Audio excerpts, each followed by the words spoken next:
So dispensationalism, we believe in that doctrine, basically rightly dividing the word of truth.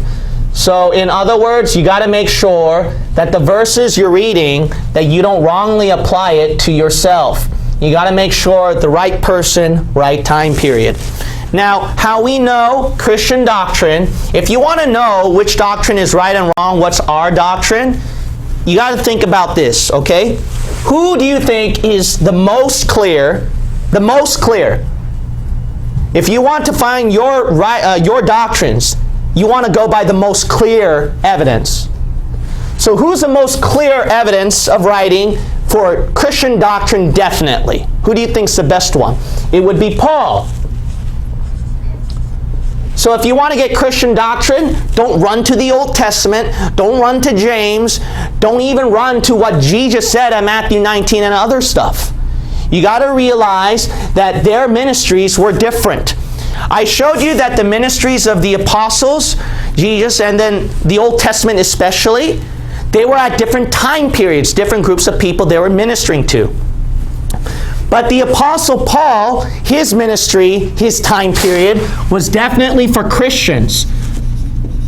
So we will see right here what is Christian doctrine, and this is probably the most important video that will be helpful for you to know which one is proper, right, Christian doctrine. So let's look at Romans chapter 11.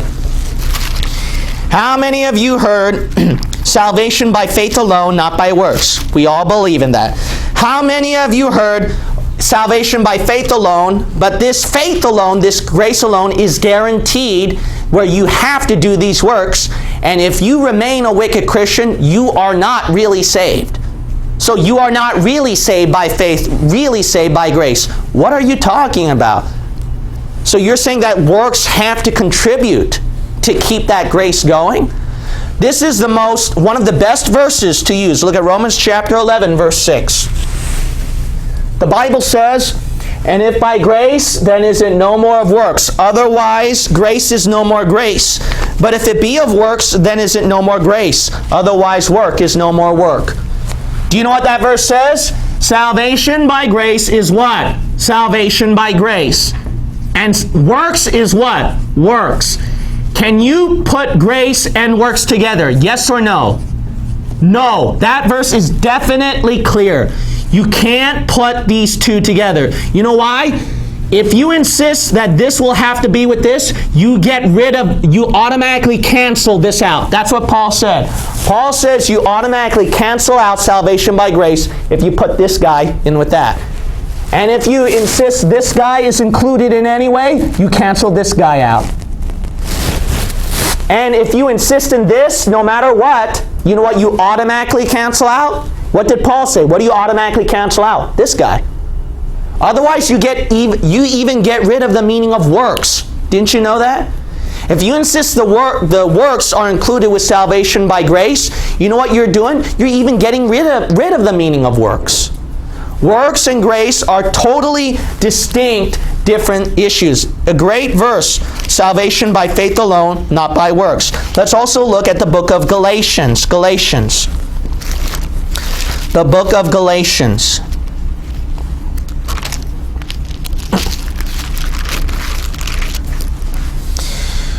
We will look at Galatians chapter 1 and verse 11. Galatians chapter 1, and we will read verse 11.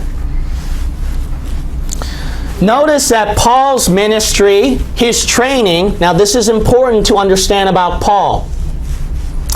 When you read all the other writings right here of the apostles,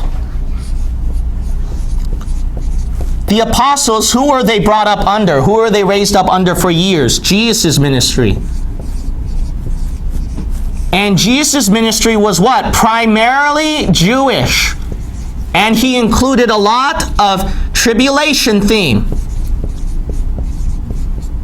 Paul was not brought up under this.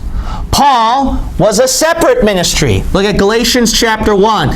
He was trained by God himself for something different. Look at Galatians chapter 1, verse 11. "But I certify you, brethren, that the gospel which was preached of me is not after man. For I neither received it of man, neither was I taught it, So see that? He said he was not taught of this. So he was not like the apostles. He was not taught under these apostles. He was not taught under the believers that followed Jesus. He was taught after what? But by the revelation of Jesus Christ. Notice right here that he was taught personally by God, something different, something separate. He was taught something different, something separate. We're also going to look at how he described the gospel. Let's read verse 8. Verse 8 of Galatians 1. Verse 8.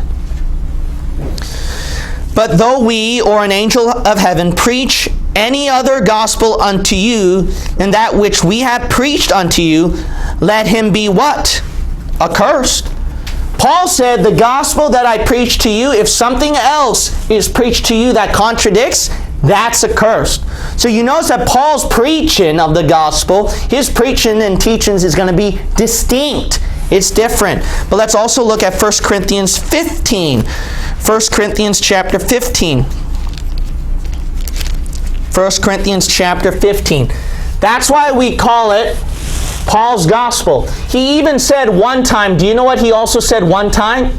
He also even said one time, my gospel. So it shows right here that Paul's preaching of the gospel, that Paul's preaching teachings is very distinct and different. Let's look at 1 Corinthians chapter 15, verse 1.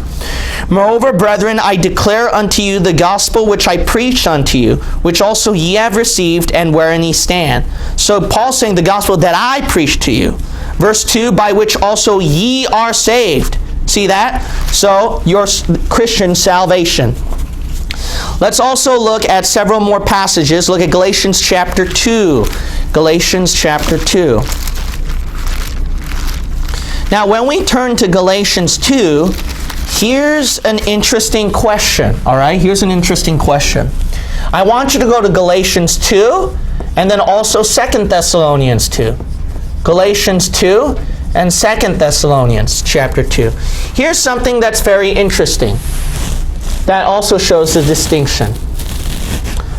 Paul, what does he talk quite often about for Christians? He talked quite often about the rapture. As a matter of fact, when we talk about the Christian rapture, do you know the two most famous passages are for the Christian rapture? Are they the other apostles, or are they from this guy? 1 Corinthians 15, that's Paul. And as well as what? 1 Thessalonians 4, that's Paul. I know that they taught some of the stuff about the rapture, but why is it this guy is more plain and more clear about it, and this one's more abstract? And here's another thing. Why is it that Paul, concerning the tribulation, I know he talks about that, but why is the tribulation abstract with Paul? That's good. And then what is more clear about the tribulation? This guy. The apostles. Rapture, they do talk about it, but it's fuzzy, it's abstract. See, that shows there's a difference of ministries. There's absolutely no doubt difference of ministries. So here's something that's interesting about the Apostle Paul. Let's look at first Galatians chapter 2. So I read it to you in this room before, but the people online, this is going to be their first time because it's a separate video clip. So look at Galatians chapter 2. We will read verse 8 and 9. Notice the distinction of their ministries. For he that wrought effectually in Peter to the apostleship of the circumcision, the same was mighty in me toward the Gentiles. And when James, Cephas, and John, who seemed to be pillars, perceived the grace that was given unto me, they gave to me and Barnabas the right hands of fellowship, that we should go unto the heathen. So Paul's going to non-Jews, and they, that's James, Cephas, John, apostles, Peter, unto who? The Jews. See, distinction. This is Jewish. This is Christian ministry. Let's also look at 2 Thessalonians 2. The clearest, the most clear verse that Paul will mention about the tribulation is 2 Thessalonians 2. That's the strongest you're going to get for the most clear passage about describing the events of the tribulation. And look at 2 Thessalonians chapter 2. We're going to read verse 3. Let no man deceive you by any means, for that day shall not come, except there come a falling away first. And who? The Antichrist, man of sin, be revealed, the son of perdition, who opposes and exalteth himself above all that is called God, or that is worshipped. So he, as God, sitteth in the temple of God, showing himself that he is God. So the Antichrist is ruling in the tribulation. Remember ye not that when I was yet with you, I told you these things? So Paul, he talks about the events of the tribulation. And now ye know what withholdeth that he might be revealed in his time, Antichrist. Verse 7, Antichrist. Verse 8, Antichrist. Verse 9, Antichrist. 10, 11, 12. All the Antichrist and tribulation. That's the most clear passage you're going to hear about the tribulation events from Paul. But let me ask you this question. In verses 3 through 10, did you notice how he was directing to other people? And he never said it was you or Christians. He said they, other people. But not you. Why? Because Paul, he's fuzzy, he's abstract about this tribulation. Because he knows that Christians, this is really unnecessary for them. Because why? His ministry was to Christians, and what's more clear? What's more clear? Is it this guy or this guy's for Christians? What's more clear? This guy. Which time period is more clear? This guy or the Christian time period? What's more clear from Paul? Christian time period. Do you know why? Because he makes this distinction. Because this distinction is for Jews. Christians do not go through the tribulation. What's very clear for them is this guy, the rapture, and this time period. You see, there is absolutely no doubt when you read the writings of the apostles and Paul, there is something different. There is a distinction to understand. If you don't understand that, you will mess up in doctrine. This is from a historical perspective as well as exactly looking at what the verse says. But not only that, look at the same passage where he talks about the tribulation. Verse 12, that they, not you, during the tribulation, all might be damned who believed not the truth, but had pleasure in unrighteousness. But, so you're not a part of this.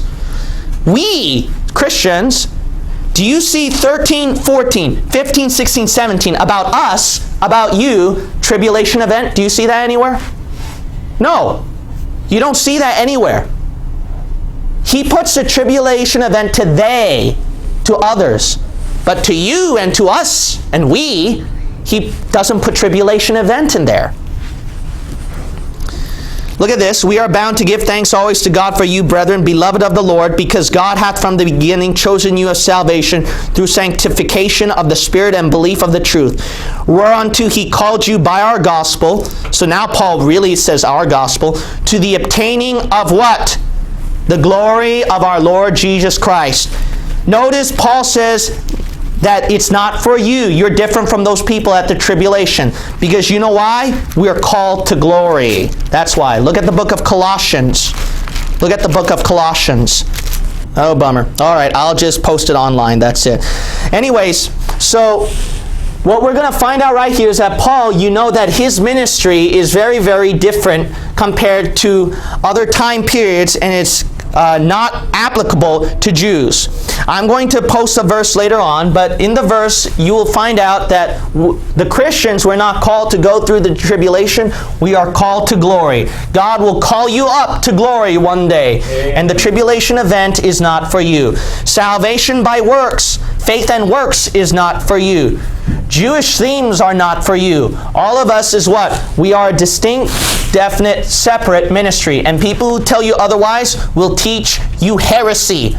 So, if you're going to find Christian doctrine, here's a simple question to Christians out there. If you want to prove Christian doctrine, don't use fuzzy, abstract writings to prove Christian doctrine. Use something that's the most clear, the most definitive for Christian doctrine. So that's why our doctrine, our teaching, has more evidence than those people. Because ours is more clear. Theirs is more abstract. Amen.